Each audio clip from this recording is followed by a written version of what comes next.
नमस्कार दोस्तों, कैसे हैं आप लोग। लॉकडाउन चल रहा है और इस लॉकडाउन का आप फायदा भी ले सकते हैं। वैसे अभी शायद लॉकडाउन आगे बढ़ने की संभावना भी है पूरी, कि निश्चित तौर पर लॉकडाउन आगे बढ़ेगा भी। और जब तक ये लॉकडाउन है तब तक आप इसका भरपूर फायदा भी उठाइए, क्योंकि इससे आपकी पढ़ाई बहुत ही मजबूत हो सकती है, क्योंकि आपके पास पर्याप्त समय है इस समय। और कोई एग्जाम भी अभी नहीं है कि आप लोगों को कहीं से शॉर्ट में कुछ पढ़ने की जरूरत भी हो। हालांकि कुछ यूट्यूब चैनल्स पर इस तरह की अफवाहें भी उड़ाई जाती हैं कि ये एग्जाम आने वाला है, वो एग्जाम आने वाला है, इसको इस तरीके से पढ़िए, उस तरीके से पढ़िए। तो ऐसी स्थिति में आप लोग शॉर्ट में पढ़ना शुरू कर देते हैं, वो कहीं से भी कोई भी चीजें उठा करके पढ़ाने लगते हैं।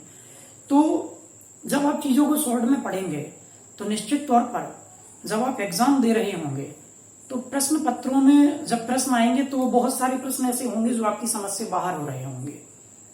इसलिए किसी भी टॉपिक को आप पढ़ें, चाहे मैथ का कोई चैप्टर हो, साइंस का कोई चैप्टर हो, जीके जीएस का कोई चैप्टर हो, कोई भी हो, जिस भी टॉपिक को आप उठाते हैं उसको अंत तक कंप्लीट कीजिए। बिल्कुल क्रमबद्ध तरीके से पढ़िए। यदि आप हमेशा किसी भी चीज को क्रमबद्ध तरीके से पढ़ते हैं तो निश्चित तौर पर उसमें कहीं कमी नहीं होती है कोई भी। और किसी भी प्रकार की परीक्षा हो, उस परीक्षा में कैसे भी प्रश्न आ रहे हों, उससे आपको कभी भी दिक्कतें नहीं होंगी। लेकिन यदि आप शॉर्ट में किसी भी चीज को पढ़ेंगे तो आप अपना वक्त भी खराब करेंगे। और चूंकि जब हम शॉर्ट में पढ़ते हैं चीजें तो हमको रटना पड़ता है उनको। जब हम किसी चीज को समझते हैं और क्रमबद्ध तरीके से पढ़ते हैं तो फिर हमको उसे याद नहीं करना पड़ता है और वही टाइम हमारा बचता है। तो आप परीक्षा, जब भी कोई भी एग्जाम आए, आपका कोई भी परीक्षा आप दे रहे हो, तो उस परीक्षा को सिर्फ इस लिहाज से मत पढ़िए कि इतनी सी चीजें पढ़ ली जाए और उसमें सब कुछ कवर हो जाए। आप बिल्कुल क्रम से पढ़िए हर चीज को और पूरा पढ़िए उसको, लास्ट तक पढ़िए उसको। और अभी आपके पास समय भी तो है पूरा, दिक्कत क्या है इसमें। तो थोड़ा सा ध्यान रखिए उस चीज को। और हाँ, चैनल को लाइक, सब्सक्राइब और शेयर जरूर करिए। आप लोग ज्यादा से ज्यादा चैनल को सब्सक्राइब कीजिए। आप लोग, अभी कुछ समस्याएं चल रही हैं जिस वजह से ज्यादा वीडियो तो नहीं आ पाते हैं, लेकिन हम कोशिश कर रहे हैं कि आप तक ज्यादा से ज्यादा वीडियो किस तरीके से आए। इसी प्लानिंग में है कि किस तरीके से आपको एक बार में बहुत सारे टॉपिकों को दे सकें। ठीक है, आगे देखेंगे इसके बारे में। फिलहाल आज हम मैथ के टॉपिक को लेके आए हैं। ये ज्योमेट्री का हमारा चौथा अध्याय होगा। इससे पहले हम नॉर्थ अमेरिका कॉन्टिनेंट्स के बारे में पढ़ रहे थे, उसको आगे हम खत्म करेंगे। फिलहाल आज हम मैथ के टॉपिक की बात करेंगे। तो ज्योमेट्री के क्रम में हमारा ये समरूप त्रिभुज वाला टॉपिक रहेगा। समरूप त्रिभुज,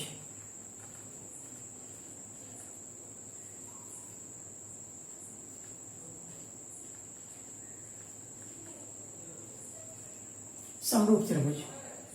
तो समरूप त्रिभुज क्या होते हैं इसको समझते हैं पहले हम। मान लीजिए ये कोई त्रिभुज एबीसी है, त्रिभुज एबीसी है ये। कोई भी त्रिभुज समरूप कब हो सकता है? कोई भी दो त्रिभुज समरूप तभी हो सकते हैं आपस में जब उनके तीनों कोण बराबर हों, या तीनों भुजाएं बराबर हों, या दो कोण एक भुजा बराबर हो, या एक कोण दो भुजाएं बराबर हों। यदि हम कहें कि कोण को हम एंगल ए से रिप्रेजेंट करें और भुजा को हम साइड एस से रिप्रेजेंट करें, तो कोई दो त्रिभुज आपस में समरूप कब होंगे? जब उन त्रिभुजों के तीनों कोण आपस में बराबर हों, उन त्रिभुजों की तीनों भुजाएं आपस में बराबर हों, या फिर उन त्रिभुजों के दो कोण और एक भुजा बराबर हो। एंगल साइड एंगल, कोण भुजा कोण, या फिर उन त्रिभुजों की भुजा कोण भुजा, माने दो भुजाएं और एक कोण बराबर हो। कई बार इसको लिख दिया जाता है कि दो कोण बराबर हों। अब चूंकि जब किसी त्रिभुज के दो कोण बराबर होंगे, मान लीजिए कि हम कहें कि त्रिभुज के तीन कोण एबीसी हैं और अगले त्रिभुज के, मान लीजिए ये कोई त्रिभुज है ए बी सी और ये भी कोई त्रिभुज है डी ई एफ है। मान लीजिए ये कोण, ये वाले कोण, एक ये कोण और ये आपस में बराबर हैं, तो तीसरा कोण तो निश्चित तौर पर बराबर होगा, क्योंकि इस कोण का मान भी 180 होता है और कोण डी ई एफ का मान भी 180 होता है। चूंकि ये 180 है तो ये दोनों आपस में बराबर होंगे। कोण ए प्लस कोण बी प्लस कोण सी, कोण डी प्लस कोण ई प्लस कोण एफ। और हमने बोला कोण ए और कोण डी आपस में बराबर हैं। यदि ये दोनों कोण आपस में बराबर हैं तो खत्म हो जाएंगे। यदि कोण बी और कोण ई आपस में बराबर हैं तो ये खत्म हो गए, तो अपने आप ही कोण एफ कोण सी के बराबर हो गया। तो आए ना, तीनों कोण बराबर होगा इस तरीके से। तो वही मैंने आपको तीनों एंगल एक ही बार में बता दिए। कई कई जगह इसमें दो कोण भी बराबर कराता है, इसलिए क्योंकि तीनों कोण आपस में बराबर हो जाते हैं। ठीक,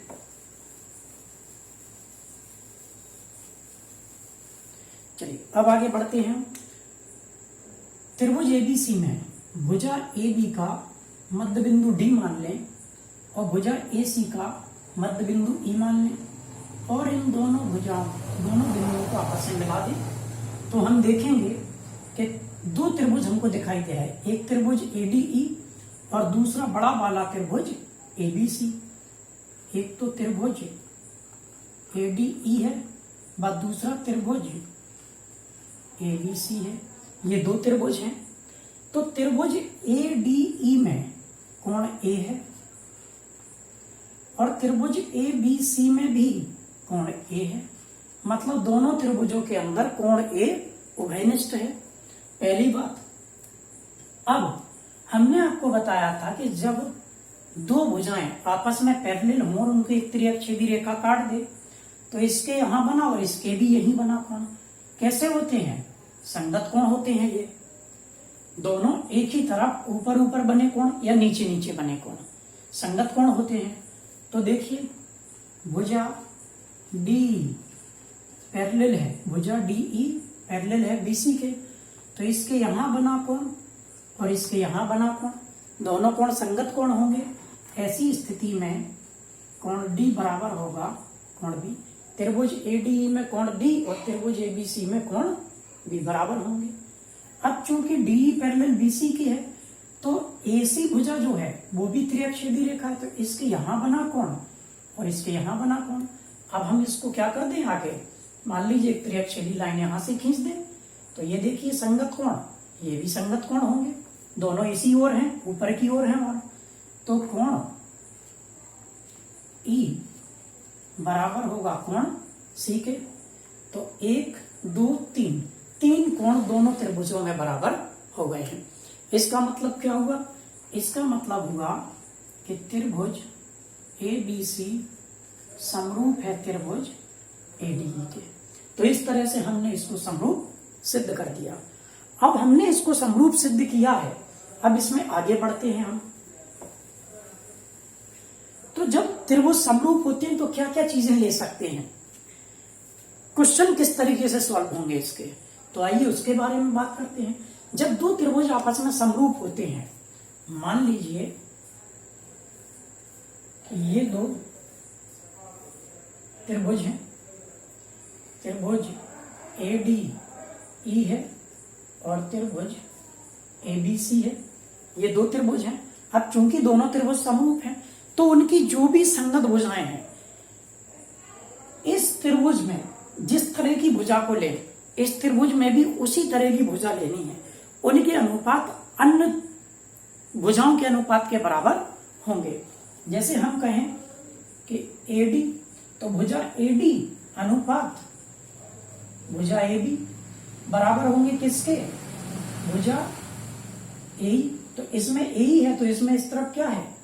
AC है, AC के बराबर होंगे। और भुजा DE जो है वो बराबर हो, उसका अनुपात आएगा किसके साथ? BC के साथ। तो इस तरीके से हम सवालों को ले सकते हैं। मान लीजिए हमें दो त्रिभुज दिए गए हैं और बोला है दोनों त्रिभुज समरूप त्रिभुज हैं, इस भुजा का माप दिया, इस भुजा का माप दिया, इसका दिया, इसका पूछता है, तो हमको ये दो भुजाएं और इन दो भुजाओं में रिलेशन चाहिए, तो कौन सा लेंगे? ये वाला।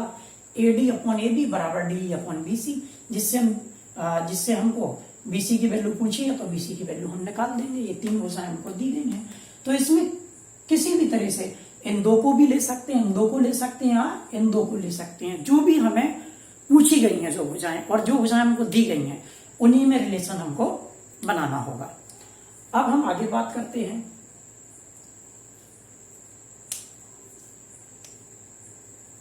अगर मान लीजिए कि 2 त्रिभुज हैं हमारे पास, ये 2 त्रिभुज हैं, ADE है, ABC है। यदि इसमें एक लंब डाल दिया जाए, इसकी ऊंचाई H1 है, इसमें भी एक लंब डाल दिया जाए, इसकी ऊंचाई H2 है, और त्रिभुज ADE का परिमाप हम P1 मान लें और त्रिभुज ABC का परिमाप हम P2 मान लें, तो ऐसी स्थिति में त्रिभुजों के जो क्षेत्रफल लिए जाते हैं, त्रिभुज ADE का क्षेत्रफल व त्रिभुज ABC का क्षेत्रफल, ठीक है। तो इनके क्षेत्रफल किस तरीके से लिए जाएंगे, देखिए। तो इनके जो क्षेत्रफल होते हैं वो इनकी संगत भुजाओं के अनुपात के वर्गों के बराबर होते हैं।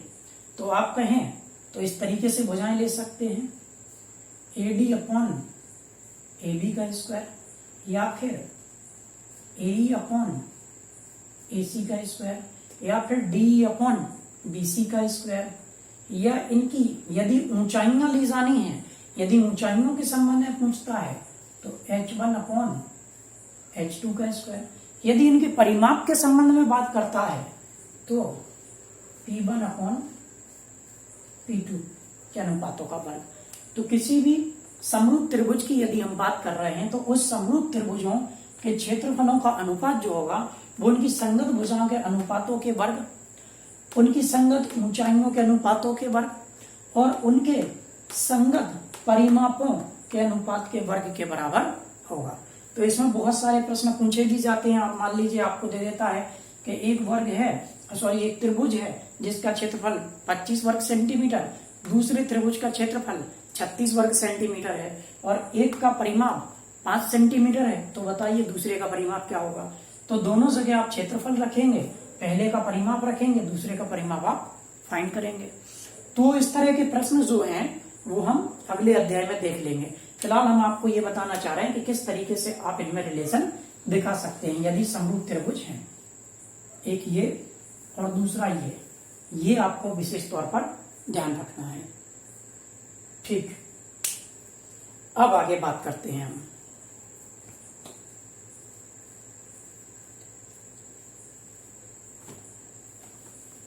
अब देखिए समरूप त्रिभुजों में रिलेशन ये भी हो सकते हैं कि AD upon AB, AE upon AC जो हमने लिए हैं। अब चूंकि ये मध्य बिंदु था, 2 भागों में टूटा था तो ये तो निश्चित तौर पे AD अपॉन BD बराबर होगा AE अपॉन AC। ये तो निश्चित तौर पर होगा क्योंकि मध्य बिंदु ही 2 भागों में बांट रहा है वो तो। ठीक, ये हालांकि हमको आगे यूज करना पड़ेगा।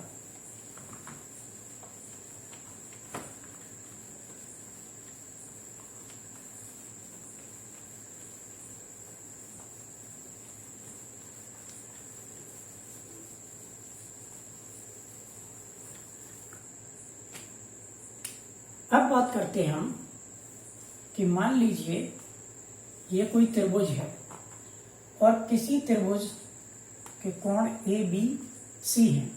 यदि कोण A का संधिभाजन किया जाए, ये कई बार एग्जाम में आया हुआ प्रश्न है और मैं तो ये कहता हूं कि हर 1-2 एग्जामों में आप इस प्रश्न के 1 या 2 क्वेश्चंस को आप देख सकेंगे, चाहे वो RRB के एग्जाम हो या आपके SSC के एग्जाम हो। सभी एग्जामों में इस तरह के प्रश्न आपको देखने को मिलते रहते हैं। ये प्रश्न बहुत ही ज्यादा इंपॉर्टेंट प्रश्न है, ये अक्सर एग्जाम में आता रहता है, तो ध्यान से समझिएगा। यदि हम कहें कि कोण A का संधिभाजन कर दिया जाए, संधिभाजन से पहले मैं आपको बताऊं, यदि कोण B के सामने की भुजा यदि B हो और कोण सी के सामने की भुजा सी हो, ठीक है। और कोण ए का यदि हम समद्विभाजन करें, ध्यान दीजिएगा, मैंने ये कहा कोण ए का समद्विभाजन करना है, इससे ये मतलब नहीं है कि आप भुजा बीसी को भी समद्विभाजित कर रहे हैं। कोण ए दो भागों में बटेगा, ना कि भुजा बीसी दो भागों में बटेगी। भुजा बीसी दो भागों में नहीं बट रही है अभी, ठीक है। तो कोण ए का समद्विभाजन यदि हम कहें तो ये कोण बाई और इसको भी कोण बाई मान लेते हैं, एक्स मान लो, बाई मान लो, जेड मान लो, कुछ भी मान लो आप इसको। तो हमने दोनों के कोणों का समद्विभाजन किया, माने समान दो भागों में कोण को बांटा, इसलिए ये कोण भी बाई होगा, ये कोण भी बाई होगा। तो ऐसी स्थिति में यदि ये बिंदु डी पर आकर के काटता है तो इस भुजा का मान इस भुजा के बराबर ही होगा और इस भुजा का मान इस भुजा के बराबर ही होगा। मतलब है कि ए बी बटे ए सी बराबर होंगे बी डी बटे डी सी के, क्योंकि ए बी का मान कितना है सी और ए सी का मान कितना है बी, बी डी का मान कितना है सी और इसका मान बी।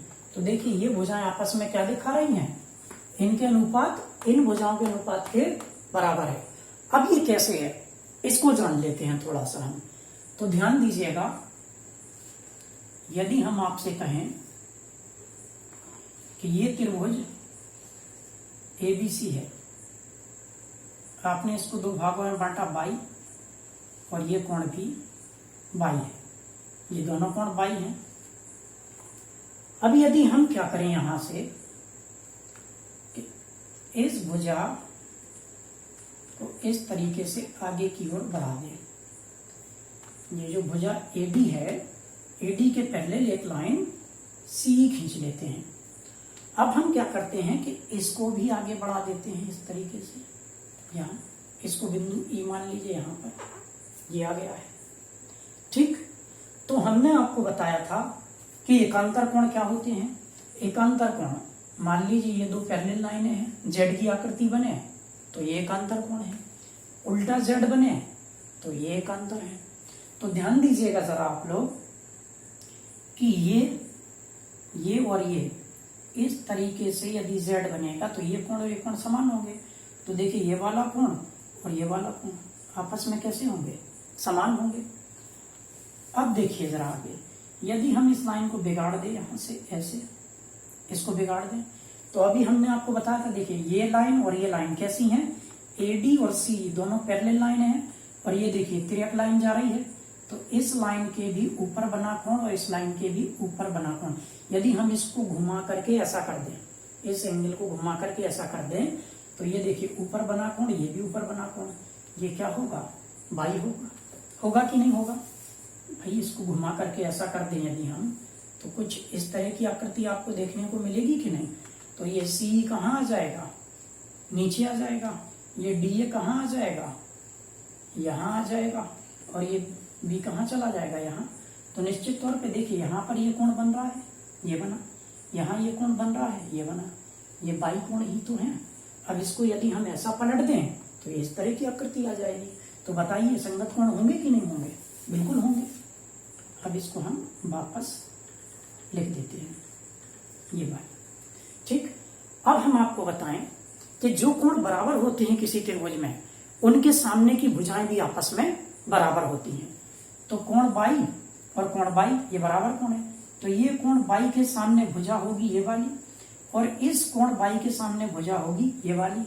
इसका मतलब ये हुआ कि ए ई भुजा बराबर होगी किसके, एसी के, होगी कि नहीं, ठीक।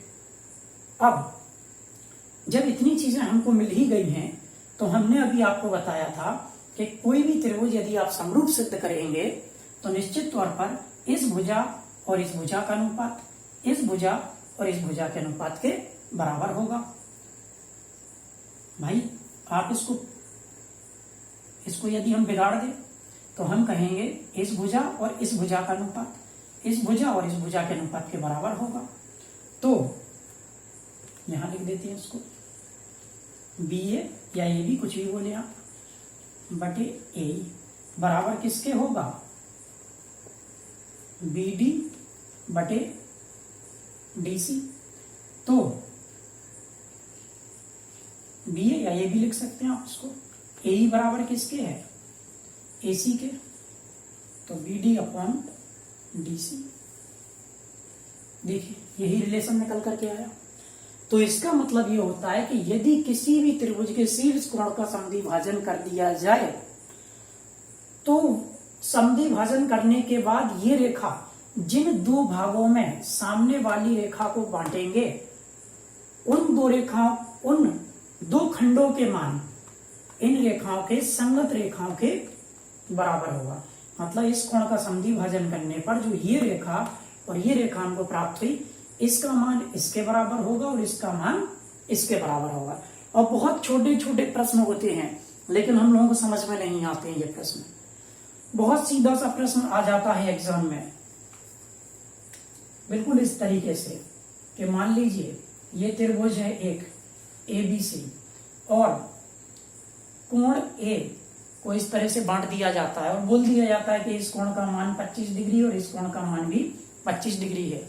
यदि इसका मान 5 और इसका मान 3 है और इसका मान 4 है तो बताइए इस भुजा का मान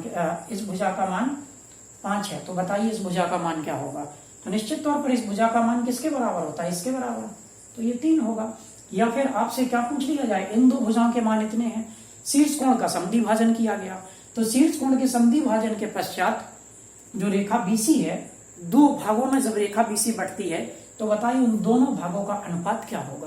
तो यदि आप इसको D मानेंगे तो ये 5 होगा इसके सामने और ये क्या होगा? 3 होगा। तो 5:3 में बांटेगी। 6 और 7 है तो 6:7 में बांटेगी।